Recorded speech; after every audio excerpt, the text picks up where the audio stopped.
welcome to another session of creative coloring with Erum. Today I will be coloring the Wonderland Stamp Set with artist markers in a similar manner as I did in this card when I made this for the stamp focus post.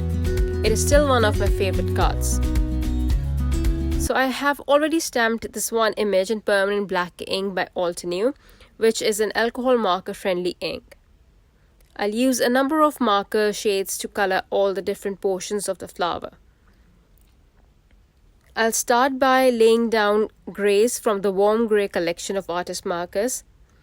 In some places, I'll start with the darkest gray, that is lava rock, and in some places, I'll start with moon rock. It depends on where the portion of the flower is.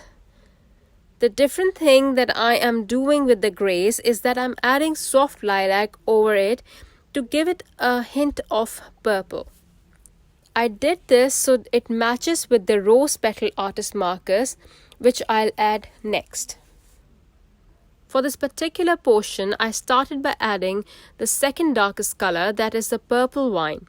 But again, in some places, I'll start by adding the darkest color, that is cosmic berry.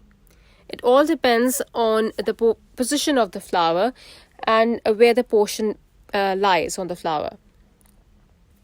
For the yellow portion, I started with caramel toffee and then warm sunshine and blended all the layers with buttercream. For the oranges, I started with autumn blaze, then orange cream, and then blended everything with sun-kissed artist marker. For the greens, I'll use the green field set of artist marker, which has frayed leaf, forest glades, and evergreen. Now these are all the shades I'll be using, and I'll alternate between the colors to my liking. I'll put on some music, enjoy the coloring process.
flower image to overhang. So I am drawing a line and I'll cut this and then cut around the part of the floral image. Next, I'll take one of these pre-scored cards from the Altenew store and adhere the Gilded Ombre Washi tape with the darker edge on the right side. I'll turn the card over and snip off the excess. Then I'll apply foam tape behind the stamped piece and adhere it onto the card front. In the end, I'll glue a strip of sentiment and tuck it a bit under the overhanging floral image. I did cut off about 0.25 inches of the right side since I like my cards to be 4 inches wide. I like how this card turned out and I hope you did as well. Thank you very much for watching. Bye.